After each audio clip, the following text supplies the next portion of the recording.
This is the Horse Radio Network. This is episode 733 of Horse Tip Daily. A different horse tip, a different equine topic, a different equestrian expert every day. Horse Tip Daily brings the world of equine knowledge to you, one day at a time. Today's tip is brought to you by EquestrianCollections.com.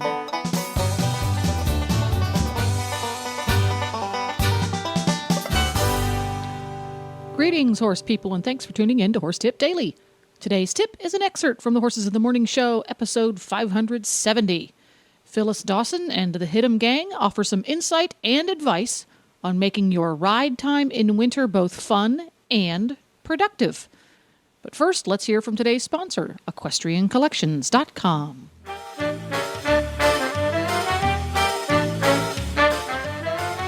Hi, Glenn here, founder of the Horse Radio Network, and I am with Debbie from the Equestrian Collections with the Equestrian Collections Product of the Week.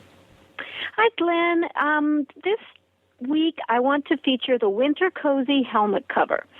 Everybody out there probably already has a fleece helmet cover, but they don't have one like this. This is just the cutest thing. They've taken the basic design, the Lycra part goes over the helmet. A lot of the fleece covers used to be fleece all the way around. This is much easier to get on your helmet. It's a Lycra, like most of the helmet covers, regular helmet covers. And then it's got the fleece that comes around and Velcros around your chin. You can also pull it up if you want to a little bit, but the difference is that they have colors. Instead of always being black, these come in a whole bunch of fun colors, and the kids love them. At the barns, they're just, for $13.95, they are just a really fun thing, and the kids like to wear them in the winter, and it will get them out to ride a little bit more if they're not so cold. So I have one, so I thought maybe your listeners might enjoy these as well. So it really combines a helmet cover with a scarf. Yes, it does. Yeah. Only better because it Velcro, so it doesn't flap around or anything. Really easy to get on and off. I actually got one for my trainer for a Christmas present because he keeps wanting me to build an indoor. I can't do that, so I got him one of these and I said, "Here's your indoor." Here's your $13.95 indoor. Yeah, exactly. These are $13.95. They're called the Winter Cozy Helmet Covers from Equestrian Collections. Just go to EquestrianCollections.com and do a search for Winter Cozy, and you'll find them.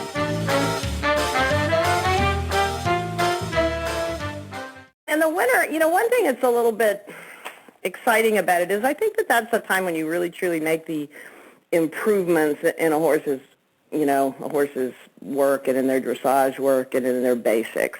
Where we are in Virginia, it does vary, winters vary, the ground does freeze, it does, so if you're going to school all winter really seriously, you do have to have an indoor arena or access to one, which we're lucky enough to have. But because of that, I've never gone south. My operation's too big. I've got too many horses here, and my clients aren't the type that would necessarily go to Florida with me or go to Aiken with me, so I really couldn't afford to be gone for that length of time. But you can get a horse very fit in the indoor, and when you're during competition season and you have to have your gallops and your jump schools and get ready to compete and all that, it's hard to really improve the basics. But over the winter, when you're not competing for a while, it's when you have a chance to really up the level, especially of their flat work. So that can be sort of an exciting time. And you'd be amazed how fit you can get a horse, in the indoor. For 25 years, I always had him fit enough to go and do well at Rolex without going south. By the 1st of March, you usually can get out and get a gallop here and there where the footing's good. And you become a master at sort of finding the places where, the sun hits this hill in this direction. So if you go out there at exactly 11 o'clock, the footing's better on it. But one of the things we do is have our jumping mini clinics in the winter. I know I'm kind of jumping around subject-wise here, but we have a lot of fun doing that. I have very informal clinics here at the barn every Sunday through the winter, and my boarders my other lesson clients do it, but also, it's open to all, so I get new students coming in. And we just say, sign up by Thursday. I'll email out the ride schedule, the ride times on Friday, and we jump on Sunday, and we have, usually 3 to 5 in a group, and we try to get creative, setting up, start with gymnastics and grids and coursework, and then as the winter progresses, we start putting in, cross-country obstacles and try to make some creative and interesting grids. And, some people come every week, some people come just once in a while, but we have a lot of fun doing that. That sounds like a great idea, and that was going to actually, my question before that was, how do you keep the horses entertained throughout an entire winter, staying in the indoor and changing it up like that sure sounds like a good idea. But do you have any other suggestions and how to improve on your dressage, take lessons, get mirrors? What do you do? Well, it's certainly nice to have mirrors. Lessons are really important if you want to progress and you want to move up, the chance to get lessons, whether you have them really often, our working students are here and have lessons almost every day, or whether you go just once a month. But I think having lessons is important for really finding the way forward to improve. But it is true, you can't just flat work dressage a horse day after day without them getting really sick of it and without the riders getting sick of it. I love to hack out, and as long as the ground's not too icy and frozen, you usually can get hack out even if it's just going up and down the road. So you do a fair bit of flat work, but it's nice to just get out. Doing the jumping is definitely a lot of fun, and you can set up a lot of different interesting things. We simulate cross-country obstacles indoors with the show jumps, and you can make fake coffins and corners and turning obstacles, and that gives everybody a little bit of a lift because they can, you can at least pretend you're going cross-country. When it really, really gets cold and it's just miserable, and even though we have an indoor, when it's 10 degrees out and it's just too cold to really enjoy riding. We try to sometimes do something a little bit different. Just once in a while, it'll be 1 or 2 days over the winter when we say, all right, instead of riding today, let's free school the horses, and we'll set up a jumping chute and, just bring all the horses out one after the other and free school them through the chute. Occasionally, we've even done things like set up barrel racing in the indoor ring. Let's play around with that. Why not? Just for something different. Yeah. One time it got so bad we set up a volleyball net, but that didn't involve the horses. Oh. But now that would be fun. Volleyball on horses. Now, you obviously have to leave the indoor at some point, and you said riding and hacking out in the snow is fantastic. Now, we have discussed this on the show before, and nobody seems to agree on the best way to handle the snowballs packing in the feet. What is Phyllis Dawson's idea? What is your way? Well, I don't hack out when the snowballs are packing in their feet. When the snowballs pack up in their feet is when the temperatures are above freezing, usually. So usually if you go out early in the morning when it's still colder, the snow doesn't pack in their feet as much. And so if I'm hacking out, I do try to go out early before it's packing up. The other thing is so much less of a problem with the barefoot horses. So when the snow's a little bit packy, we're hacking out on the barefoot ones and not so much the ones with the shoes.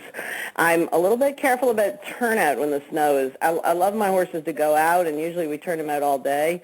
But when the snow's packing up, I turn them out, but I bring them in by noontime, the ones with shoes, because I think that can be real hard on them. I know there are a lot of special pads you can use and coating the feet with Vaseline and all that, but I've never really done much of that. I just try to avoid the situation personally. So, well, there you go. You're telling us that the way to fix the snowball in the hooves problem is to ride when it's colder? Yeah, that's it. But don't forget your toasty toes. I love it. I remember being a working student for some eventers in Southern Pines, and apparently it was like the coldest winter ever in Southern Pines ever. And I would have killed for some toasty toes. Holy cow, that was the worst ever. And I had to bike to work, too. And even biking, my toes would be cold. And you'd think you'd be warm because you're working out, but not so much. Well, listen, Phyllis, what are some of the, give us some, like, one or two must-dos in the winter months besides Toasty Toes, and then we won't keep you much longer. I know you got stuff to go do. Well, must-dos is, go for a hack through the woods when the snow is just fallen and it's on every twig and leaf, and look for the animal tracks. The deeper the snow is, actually the deeper the snow is, the less you have problems with them packing up in the feet, I think. They pack in the feet worse when there's just a couple of inches of snow. When you get a foot of snow, it's not such a problem. Mind you, I'm not hoping for a foot of snow. And just keep it balanced, do your flat work, have your fun jumping, go for a hack, and try to stay as warm as you can. You heard it here first, people. When you're riding in the snow, stay as warm as you can. That's all you can do. That is pretty much it. You're screwed, basically, is what it is. Try to entertain yourself and try to stay warm. You're going to have to suck it up. You live in the Arctic. That's what you get. All right. Well, thank you so much, Phyllis Dawson. Again, windchasefarms.com, and you can go see some amazing horses for sale. Check out her Facebook page as well. Just search for Phyllis Dawson. Always a pleasure, Phyllis. Thank you so much for coming on the show. Thank you for having me. Well, there you go. To listen to more horse training tips, you can go to horsetipdaily.com and go to the topics drop-down menu on the left. If you love listening to the Horses in the Morning gang putting in their 2 cents, tune in to horsesinthemorning.com for your daily fix of up-to-the-minute horsey headlines, interesting interviews, and general tomfoolery. Don't forget to support our sponsors here on Horse Tip Daily because they make these podcasts possible. Today's podcast has been brought to you by equestriancollections.com. Please stop by the Horse Tip Daily Facebook page and let us know what you think of the tips you hear on the show. It's also a great place to tell us about topics you'd like to hear us cover on the show. You can subscribe to all the great shows on the Horse Radio Network through iTunes or Zune and get your horse podcasts automatically downloaded to your iPod, Zune, or MP3 player. You can also listen to the shows right on Facebook. The player's right there every day. I'll be back again tomorrow with another new expert and a different horse tip. Until then, go ride your horse! The Horse Radio Network and the Horse Radio Network hosts are not responsible for statements of guests or their opinions. Use your own judgment when listening to the tips provided by the experts on Horse Tip Daily.